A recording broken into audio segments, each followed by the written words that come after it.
Jesu odaita ndiani osewenza minda yese yatoiva ndiani achakowa tenzi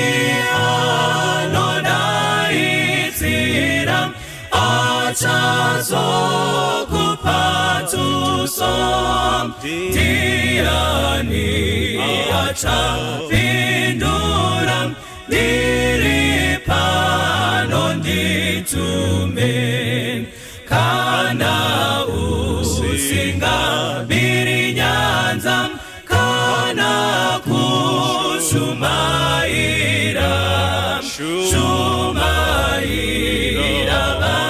bahedeni akakutendereza kana usiringirosi kana usipauro taura rudo rwa Jesu utia katifira kana usiri murindi parushingo rwezioni uchinongeta kudenga kunova paupenyu nemina matone shipo woita kuda kwake ungafanane na Aaron kubatira mporofiti hapo mweya ilikufa tenzi achidaita usazotine onyope hadi kwa nisibasa itabasarano kupa farira basarake kasika kumupindura diripano nditume hapo mweya ilikufa tenzi anolanita usazotiwe neunyope andikwa nisibasa itabasarano kupa farira basarake kasika kumupindura diripano nditume itabasarano kupa farira basarake kasika kumupindura diripano nditume kasika kumupindura diripano nditume kasika kumupindura diripano nditume. Bwisi wako na kisizo aponaga usaruza moyo wangu wafarira mari wangu namponesi musiwe rufaro Yesu wandi samba moyo wandi titi sakurinda nekufa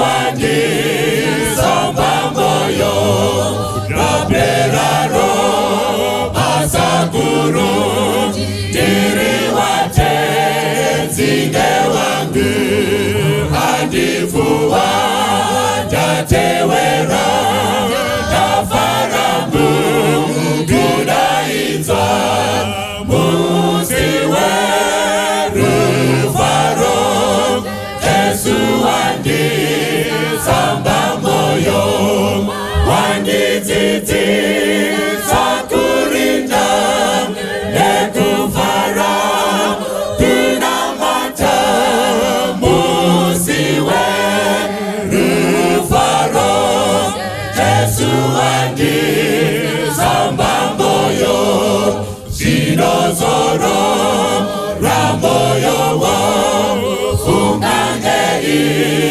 Shirozo Usapata Nena Tenzi Tie Une Shirojese Musiwe Rufaro Jesu Wangi Samba Moyo Wangi Titi Sakurinda Nekufara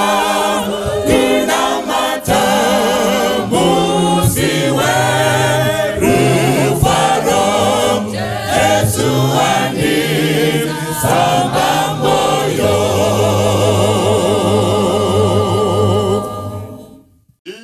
Yande auko wano gongana Imapa mere pechi Garo chamari Vano funza jesu Ne maropa enyenye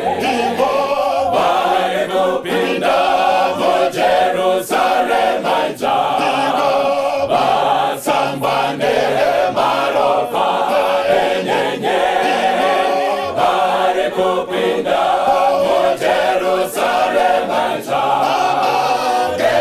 maropa enyenye wakadawira sitara Jesu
Jesu wakana kukana kwa kanaka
just as I am, without one plea, but that thy blood was shed for me, and that thou bidst me come to thee, O Lamb of God, I come,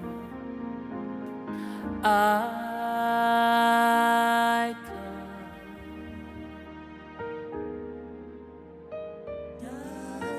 Ngatidzore kusoro tinamati.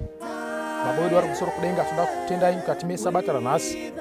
Tichikutendai nekuti wanisa mukana wekunzwa nekuteerera shoko renyu radai kugadzirirwa kuti uye kwatiri. Tauraiwo nemwoyo yedu Mwari, bvisaiwo zvinetso zvose nezvose zvinogona kuvhiringidza kunzwikwa kweshoko renyu. Tungamirirai vataure, vagone kutaura nemwoyo yedu tose, tisvikirwe neshoko ranhasi rigotibatsira pakutenda kwedu, tiwane zvizhinji zvichatibatsira mukuponeswa kubudikidza neshoko iro. Toda kutendai nekuti munotida, muzita raJesu tonamata, amen.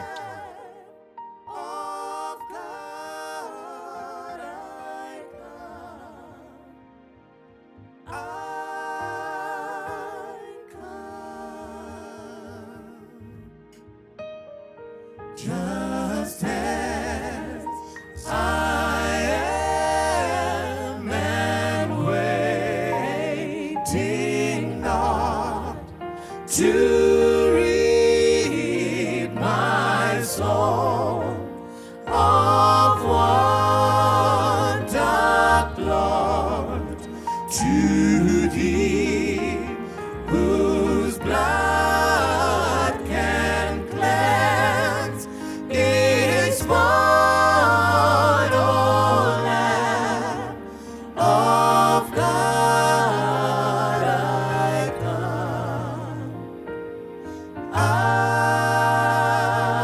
come. Ndoda kukwazisai mose vana vaMwari muzita raKristu Jesu nekusingaperi, amen.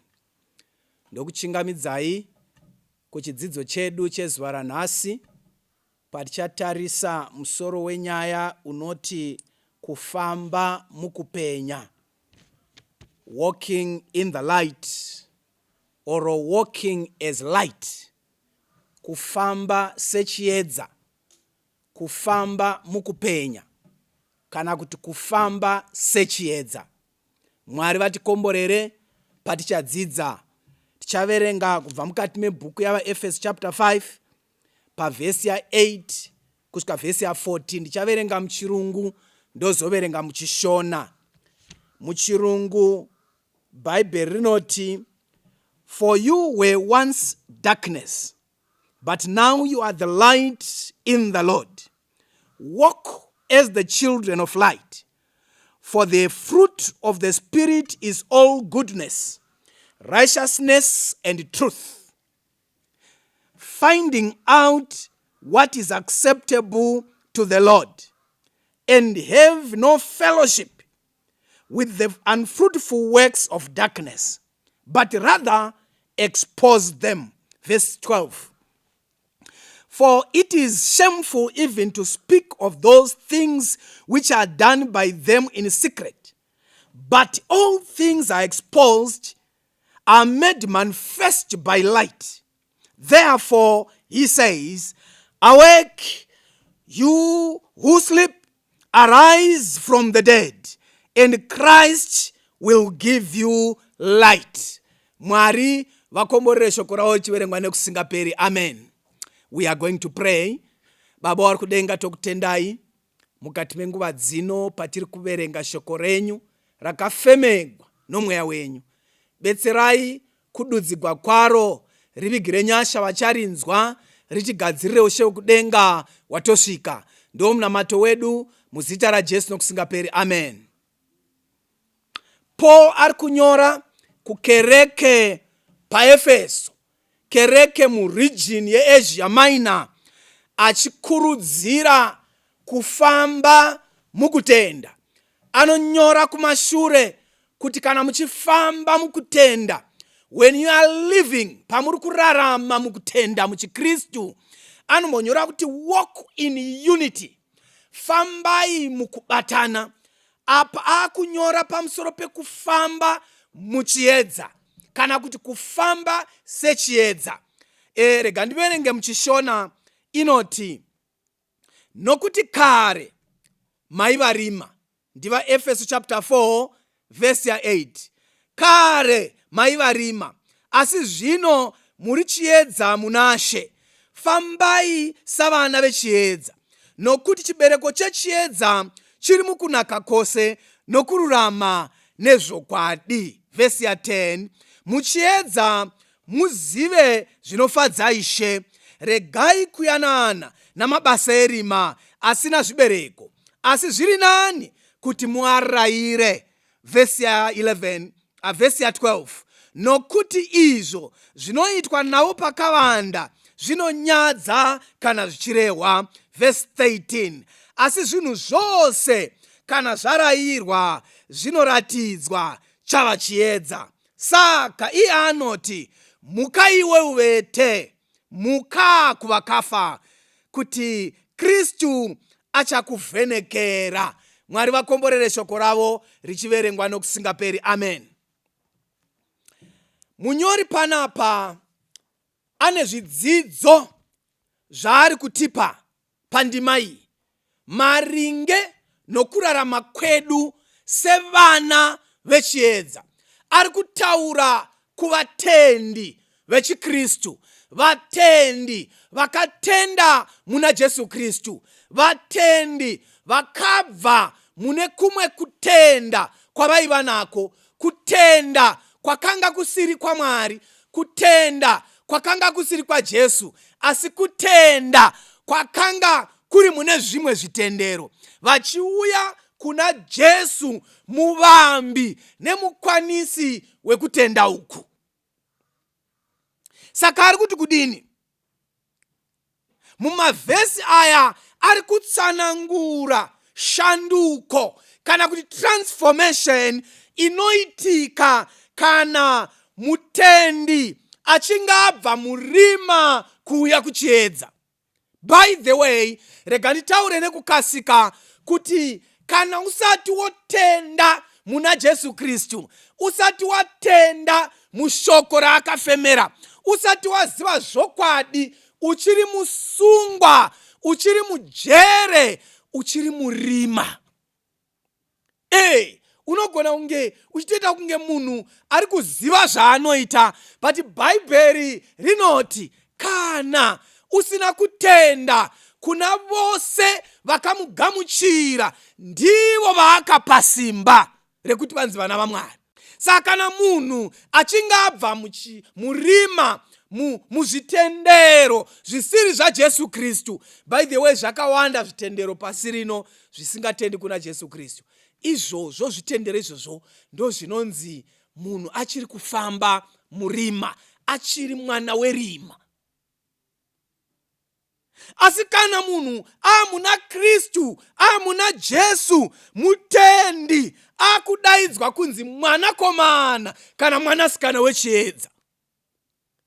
Saka mufaro wangu kutaura kuvana vechiedza vakadavira kushoko romuchinjikwa, iro rinova upenzi kune vanoparadzwa, asi simba kune vanoponeswa. Kutenda muna Jesu, kana tagamuchira kufamba naJesu, tikabva munyika tikauya muchiedza, pane shanduko inoitika inonzi transformation. Iyi shanduko inooneka, ishanduko ine zvinhu zviri pachena zvinoonekwa. Haisi shanduko inongotaurwa nomuromo kunzi ndiri mwana waMwari. By the way, vanhu vose ndevaMwari, hakuna asiri waMwari. Nokuti nyangwe Satani chaiye akaklema kuti vanhu ndevangu, haana vaakasika, haana vaanokonzeresa kurarama. saka akatendera kuti vanhu vararame ndiMwari, so vose ndevamwari. But pakati pevanhu vaMwari pane vake vaanozosanangura ovati vana vechiedza, the children of light.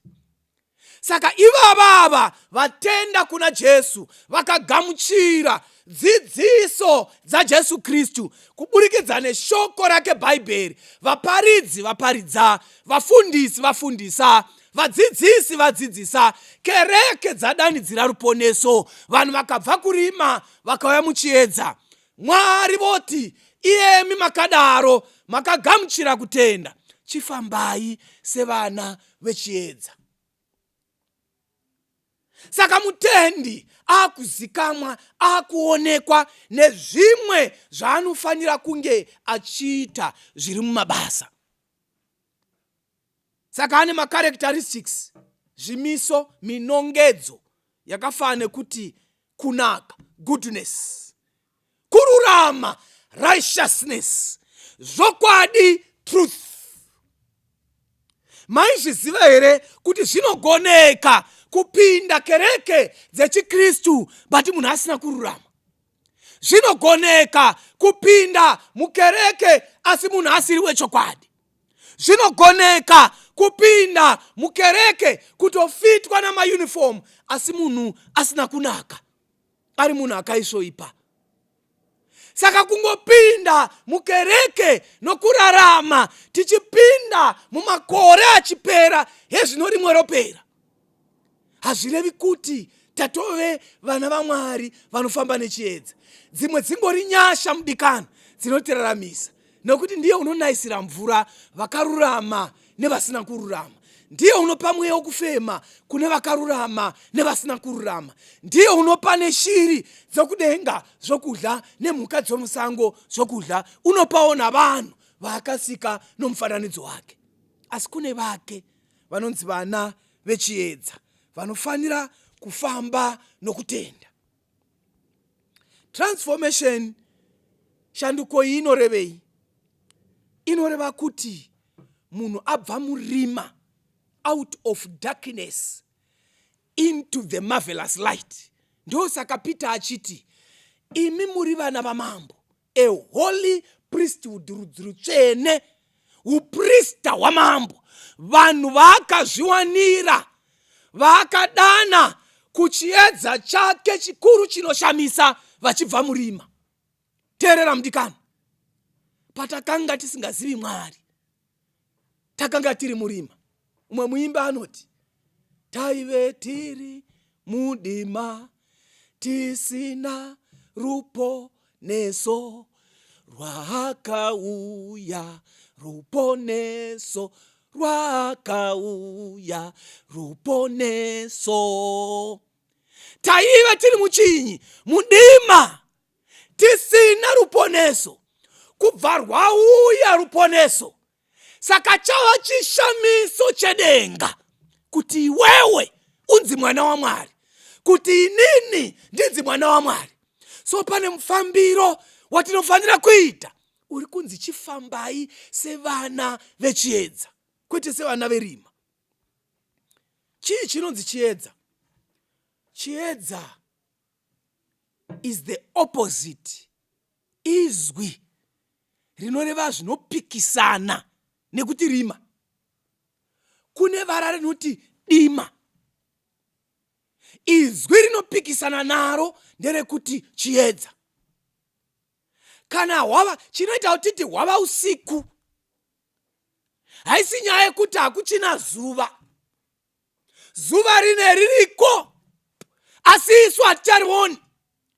Mumvuri wenyika watidzikatira. Saka tava mudima. Dima ndovara rinopikisana nerekuti chiedza. Saka munhu wese asiri muna Jesu, Bhaibheri riri kuti ari mudima, is in darkness. So kana auya kuna Jesu, he is now in the light. Amuchiedza. For Jesus is the Son of righteousness. Ndiye chadzera chokubwinya. ndiye chiedza chokubwinya kwa Baba, nokuti zvakafadza Mwari kuti umwari hwose hugare maari. Saka kuna vose vanomugamuchira unovapa simba, ovapa status yekunzi vana vaMwari, vana vechiedza. Light is the opposite of darkness, and darkness is the opposite of light. Hazvigoni kuti uri mwana wechiedza uri futi mwana werima. Hazvigoni nekuti chiedza nedima hazvisangani. Pane chigwiyo chataimba tichikura chaiti chiedza nerima hazvisangani, Jesu na Satani havasangani, saka vechiedza ngavachate nevechiedza. Hazvigoni kuti vechiedza vawadzane neverima. Hazvigoniwo kuti verima vawadzane nevechiedza. Saka mukugarisana, garisana nechiedza. Mukufambidzana, fambidzanawo nevana vechiedza. Ndava iro rima ragara rinongotaimira kana chiedza chabva. Magetsi achingoinda rasvika, magetsi achidzoka rabva. Saka imi unogarisana sei nedima muupenyu hwako iwe uri mwana wechiedza? Iye Mwari kwaari hakuna dima. Ndosaka gwiyoka kuchiimbwa paya kunoti hakuna usiku ikoko, zuva harizopenyi ikoko, nokuti gwayana ndiro chiedza. Saka vaJesu vanofamba mumabasa echiedza. Zvotorevawo futi kuita zvinhu zviri pachena semwana wechiedza. Haikuna kurarama upenyu hunenge hunga, upenyu husingawisisiki. Kunge munhu wechechi, kunge usiri, kupfeka kunge munhu wechechi, kunge usiri, wechiedza ngafambe somwana wechiedza. Kudya kunge wenyika, kunge usiri wenyika, kunge wakadhakwa, kunge uri soba. Mwana wechiedza zvinhu zvake zviri pachena, haafambi semunhu werima, nokuti zviviri izvi hazvigarisani. The believer was once darkness. Ndozvataura vhesi. You were once darkness. Hakuna kunzi maiva murima, kuri kunzi ndimwi maitova dima racho. You were the darkness. Kunoti pamaisvika musati moziva Jesu, paifanira kungonzi dima rasvika. Darkness has come. Pamusoro iyi darkness has come. Tikugamuchirei darkness muchisvika. But Mwari ngavongwe nakuda kwaJesu maakutotembewawo. Kunyangwe tikakusiyai mune mari isiri yenyu, tinowana makagarisana pasina chashayikwa. But verima ukasiya zviri zviviri, imbudzi nebere. Pane chikwizi chataitiswa kunzi wasvika nechikepe uri kufamba nezvinhu zvitatu, ndiwe uri kutyaira chikepe. But pawakuda kuyambuka muchikepe unofanira kunge une chinhu chimwe chete panguva imwe chete. Saka unenge une mbudzi, uine chimera, uine mbada. Saka unoambuka nechipi kutanga?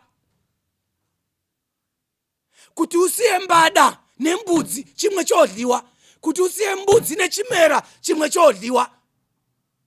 Saka waifanira kutofunga kuti wotanga wasiya chipi, woenda nechipi, wozodzoka nechipi, chikonzero pane zvisingagarisani. But Mwari ngavongwe nekuda kwaJesu taakugona kutogarisana nevatanga tisingagarisani navo, nekuti tiri vana vechiedza. Taakugona kuseka nevatanga tisingaseki navo, nokuti taava nevechiedza. Zuro maisakwazisana, but hazvigoni kuramba musingakwazisani imi muchiti maava vana vechiedza mese. Varimo mumakereke havafambidzani, havadyidzani, havataudzani, asi vari mukereke imwe chete Vhesi yati mabasa erima ngaasataurwa pakati penyu, nekuti zvimwe zvavanoita zvinonyadza kuzvitaura nokuti zvinoitwa murima. Darkness is thick and invisible. Kune vaive neupenyu wakaita kunge dima wakausinganzwisisiki, waitotsvaka kunyatsocherechedza kuti umuhwisise kuti ari kuita nezvei. But nokuda kwaJesu nhasi vava vanakomana nevanasikana vaMwari, nokuti chiedza chagara chinoshandura. Panga paine dima panosara pajeka. Ndosaka muimba achiti kune kupenya mumwoyo nekupenya munyanza nemaranzi anogara munzvimbo dzakanaka. Saka mukati memwoyo wangu mazara nekujeka, apo pana muponesi panojekesa kwese. Saka kupenya kwakanaka kunofanira kupenyera mumwoyo, nokuti Jesu unobvisa nhamo, anopenya mumwoyo. Ndosaka ndichisiya kusuwa nenguo dzekare, ndizadzei nekutenda, mundipei kutenda, nokuti kumusha wemhiri ndokwamakandigadzirira. Saka mwoyo wangu unotenda nemweya unobvuma. Idzi dzinoimbwa nevana vechiedza vanozviziva kuti taimbove murima asi takaitirwa nyasha. Teerera mudikani. Darkness has a tendency of secrecy. Kungovanzika vanzika so. Kwai nomwe muparidzi, kune munhu anongoti pakangoita kamari kadiki patozara mhute, hamuchamuhwisisi, haachagoni kutotsanangura. Kungoti nhai baba 10 yamabuda nayo muchienda uko yazofamba sei, haichatohwisisiki. Ndava mari mune dima rinoputira. Kana angoita mari haachahwisisiki. Hahwisiki kwaanovata, hahwisiki kwaanohwera, haachahwisiki vanotamba navo, haachahwisiki kuti wakawanikwa here kana kuti haana kuwanikwa, wakawana here kana kuti haana. Chikonzero pane dimba rinongoputira upenyu hwake. Buda mumabasa edima mudikani, nekuti uri mwana waMwari. Kuna vose vakamugamuchira, wakavapa simba rekuti vanzi vana vaMwari. Rima rine mabasa anobhenefita rima. Saka muchimunzwa kuti ivhini uroyi unongoitwa murima. Kashoma vari kwavo vane zvindi vanozotakata masikati vachiroya masikati, but kazhinji tinongwa kunzi vanhu vavete ndio panoitwa mashifti. Kunenge kuine kavha yedima, nyangwe zvikara zvinovhima dzimwe mhuka zvine tsika yekuita meso anoona murima. Ndakamboona pane imwe channel yapa TV kuti shumba inenge ina meso anopenya, kwa inoona kakapetwa kangani kudarika munhu kana muri murima. Meso ayo ndo paanovhurika. Zvine ofananidzwa nechikara chesango here unoopareta murima, iwe uri mwana waMwari. Why do you favor operating in darkness? Zvinhu zvako zvingori zveusiku. Ndo paunofarira kuda kuinda kuminamato. Haudi kubuda kwakachena. Kune vanongooneka kana mukangoti all night ndo pamunomuona kuchechi. But masikati pane nguva refu yokunamata haonekwi. Chinokuita kuti utye kuenda pavamwe kunonamata masikati chi uchifarira usiku? Hausi mwana werima, uri mwana wechiedza iwe. Walk as a light and in the light. Rega ndimanye kunoverenga Mateo chapter 5 verse 14. Inoti you are the light of the world. A city that is set on a hill cannot be hidden. Imi muri chiedza chenyika. Guta rakavakirwa pagomo haringavanziki. Nomwenje havangaubatidzi vakauisa pasi pedengu. Asi unoiswa pachigadziko kuti uvhenekere vose vari mumba. Verse 16. Let your light shine. Naizvozvo mwenje wenyu ngaupenye. Let your light so shine that men may see and glorify your Father who is in heaven. Teera mudikani. Vatendi vose vechikristu chiedza ngachipenye. Mukutaura kwako ngapanzwikwe pataurwa nemwana waMwari. Mukutsamwa kwako ngapanzwikwe zvionekwe kuti akatsamwa hake asi mwana waMwari. Kune vanongoti vakatsamwa havachazivi, vanongoregerera mashoko achibuda. Mira ndikuudze mudikani, chino withdrawiwa imari, you can't withdraw a statement. Zvima statement zvekunyika zviya zvinonzi withdraw your statement. Medzai mashoko enyama mbotaurawo kwai ndinoda kumedza. Kureverana nhema tatozviwa. Wareva iwe kuti mai vako iwe ndakavamaka zvawikwa. Chero kazonzi withdraw kata rangopoya. Hakuna shoko rinopoya, hadzisi ng'ombe. Ng'ombe dzakavharirwa wani dzikasapoya, dzikaitigwa metsi dzokuti dzinopoya dzisapoya mudanga. Iwe chatadza kuti uise murindi panzira dzomuromo chii? Iwe uri mwana waMwari. Speak as a child of light. Even when you get angry, be angry as a child of life. Make a resolution in the new year. Mwari vakakutendera kuriona richiwambukika gore iri. Ita resolution. Pari kuita vamwe 10 days up vachinamata, iwe namatira kuti Mwari, chimwe chendokumbirawo mu26 umu, isaiwo murindi panzira dzemuromo wangu. Ndava ndine tsika yekungoti anongokaruka abuda mashoko awo. Zvodawo mweya wenyu mumboisa chifumba muromo, muise chaheki. Ndava ndinongodya pose pose. Mwari vachitire nyasha. Uiswe murindi panzira dzomuromo. Mutendi uri mwana wechiedza. Makamboona here kuti mapepa nhau mazuva ano anonyanyotengwa, nhau dzinotenderera stereki ndedze zvaitwa nevemachechi. Vakomana vari kungokwera vachiba mutaundi umu, vari kukwera vachiba murodhi umu, vanokwera vachinyepa. But nyepa iwe mutendi ndo dzinofamba nhema. Vari kukwera nawo magirlfriend.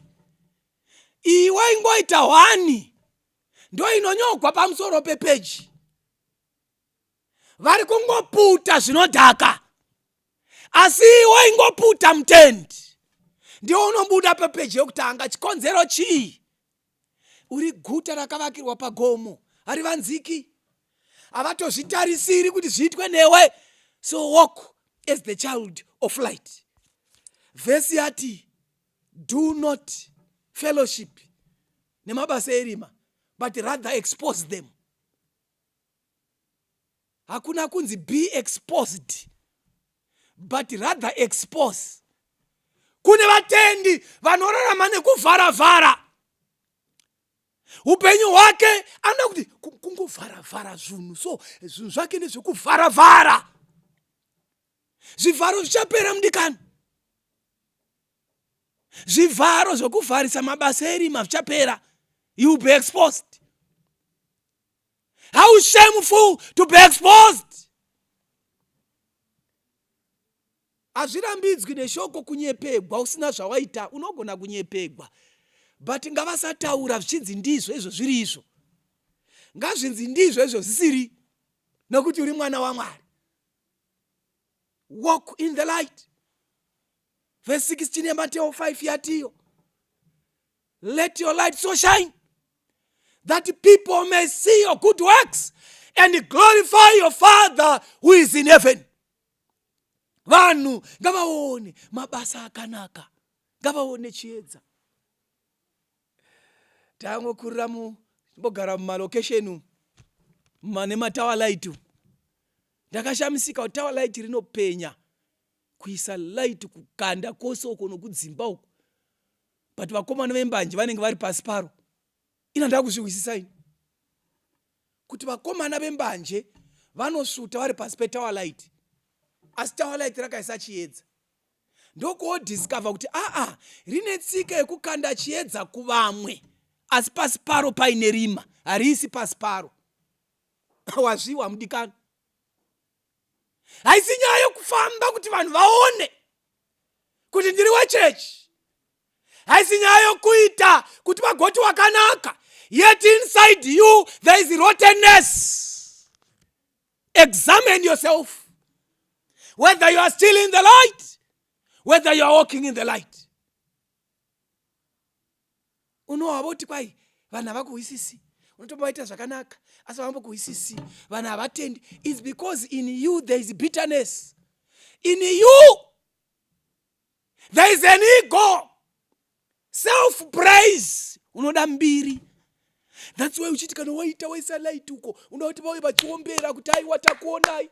Maisa chiedza vatawa light. But zivai kuti pamuri kuisa chiedza vachiombera. Vakomana vari kusvika mbanje vari pasi penyu. Cherechedzai. Mukati menyu makanaka here. Mumba menyu makanaka here. Mudikan, we are children of the light. Let's walk as children of the light. Ndichinopedzisa. Believers are counseled to expose the works of darkness.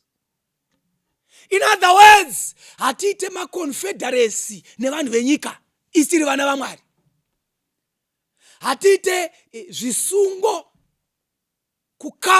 cover my back and I cover your back. Uchiita nemunhu asingatendi. Madhiri namasingatendi. Iye ndiye anotokukavhira kuti usasungwa namapurisa. Iwe uri kuchechi vane vakachengeta zvipande zvakachengetedzwa nevasingatendi. Iwe uri kuchechi uchiparidza. Magemu akafukidzigwa nevasingatendi. Iwe uri kuchechi uchiparidza.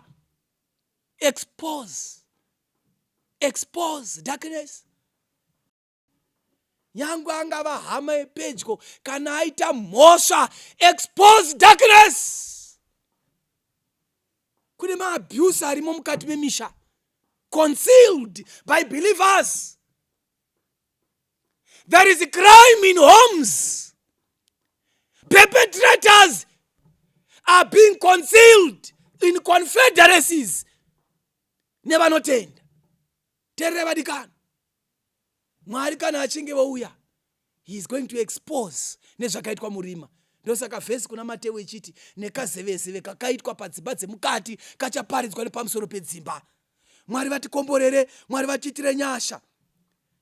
By living in light, believers bring light to hidden sins. By living in light, we make manifest the works of light.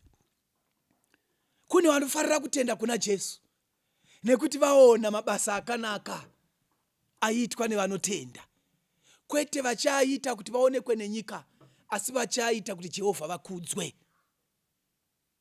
Sandagara pasi. Ndoda kungokuudzai kamukanya yakakamboitika. Rimwe gore ndashanyira umwe mukoma wangu kwaaishanda. Ndokuinda ndichifunga ndinokasika kudzoka. Ndokuinda neshati yangu imwe chete. Ndokuzonopedza mazuva ndiriko. Saka shati iya yakanga yava chioma ndikupfeke. Kuti pandenda kavata ndo pandoiomesa. Saka musi wekuzodzoka zvakazoita zveemergency. Ndokumukira bhazi rousiku siku. Pandapfeka shati yangu chena yanga isina kuwachiwa. Manheru kuchakasviba mambakwedza tiri mubhazi. Ndanga ndiri gentleman rakachena sei. But bhazi rakanonoka kufamba. Ndobva kwaedza kubva kwachena. Ndakatanga kuona mesheti mumaoko. Ndokuona kuti hamuna kumira zvakanaka. Ndokubva ndapeta. Pandakapeta ndikaona kuti hakusi kutoita zvakanaka ndikapetera kunze wesi. Ndobva ndapetera mukati. Ndakatambura. Pandakazocherechedza kola iyi. Ndakaguma ndaipetera. Ndandoita kunge benzi. Chikonzero chii? I was now under light, bright light. It exposed utsvina wandandinawo. But murima ndaita kunge munhu kwai. Terera mudikana.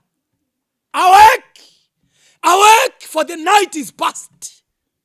Let the works of light be seen in you.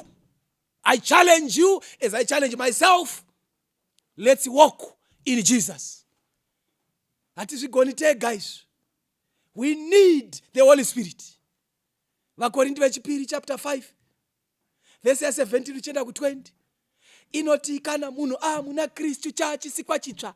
When a man is in Christ, you are a new creation. Be born again. Confess your sins. Call on to Jesus. He can transform you through the transforming power of the blood of the cross. Pamuchinjikwa ndo pane upenyu. Tikatarisa kuna Jesu. By beholding at Jesus, continuing meditating on his word, reading his word, meditating on it, we can be transformed and we can walk in light.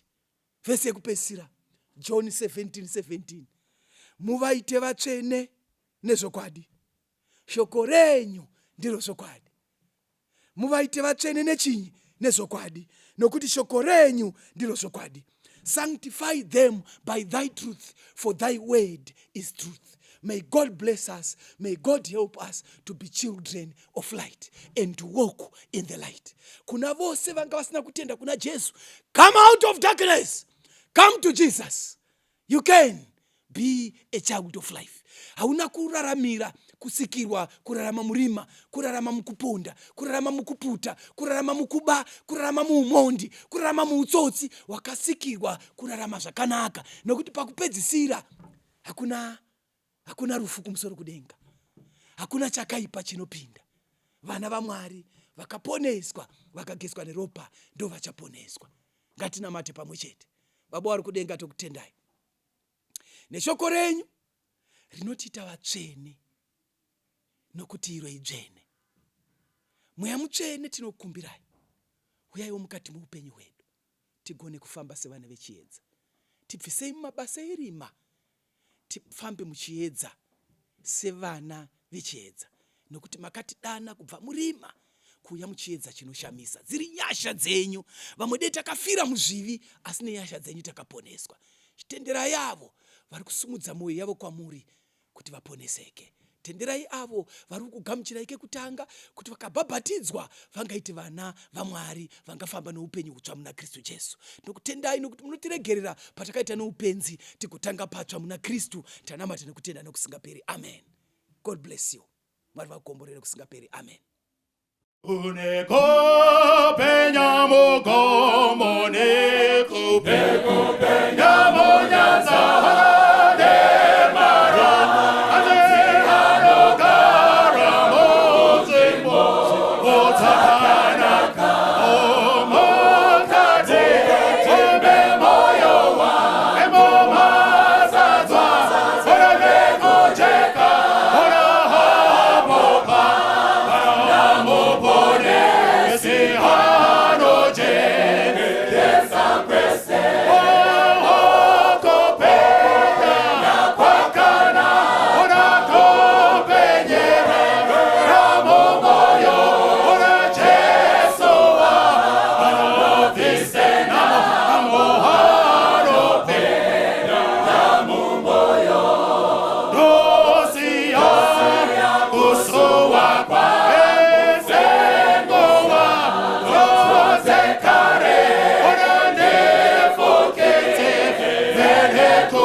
Uchinjiko pane upenyu. Jesu atinditarise. Unopasine fumangeshe. Nando pombe rindo wona zakanaka. Une upenyu penyu moko. Tarisa uchinjiko. Upenyu wakanaka. Kotarisa Calvary. Apoka motarisa Jesu ono iye akanye mwerera kutenda wamo madambu tomo chinjiko unondisivisa. Une upenyu penyu moko. Tarisa uchinjiko. Kristu upenyu wakanaka. Kotarisa Calvary.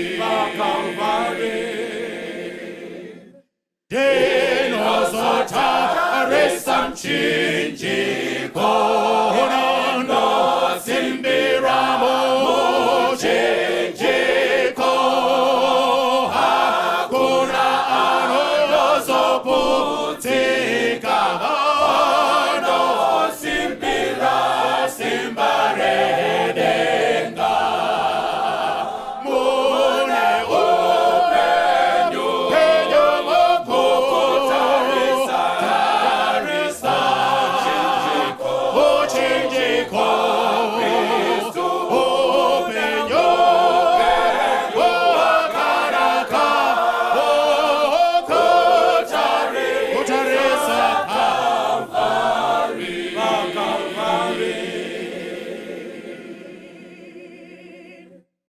Tanzwa kwenda kisiso Jesu apoleza hilo soko la ura.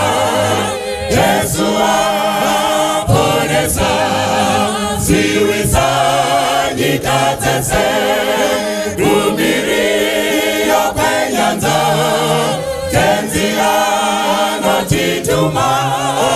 Jesu aponesa tumira yipanyanza. Jesu aponesa uzanyi wanyangazi. Jesu aponesa imani wachintua. Kanavari panyanza pasiri chazoriza. Jesu aponesa imani munamuzo. Jesu aponesa ngerupe yunerufu. Jesu aponesa imani nakufawa. Moyo unonamuza imbira nipangua. Jesu aponesa ipahizi pamweya. Jesu aponesa kutinduzi zizona. Jesu aponesa naiza kuponesa.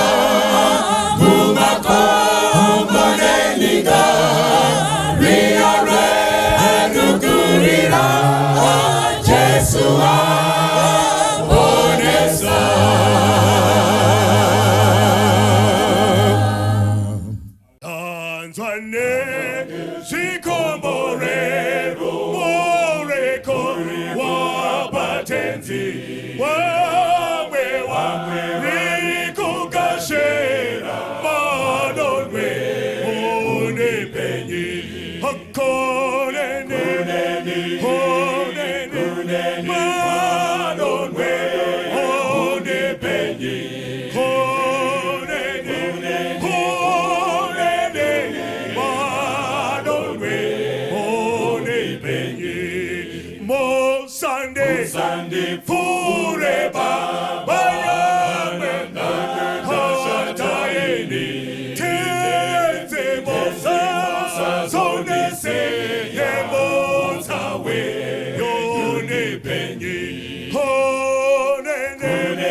unipenye ndangande ndiri mochete madine urombo yeni moyo wayo zatwane pasi moneso zondorengi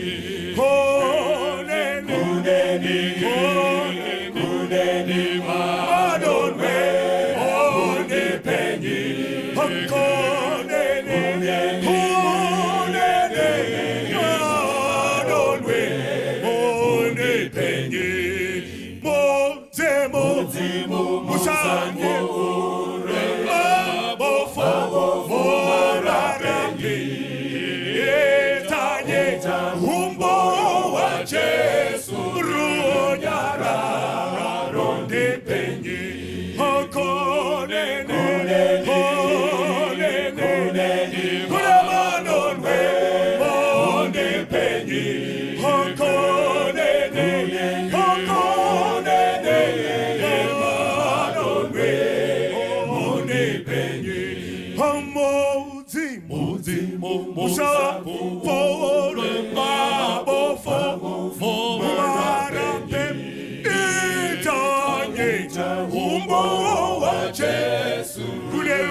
Good.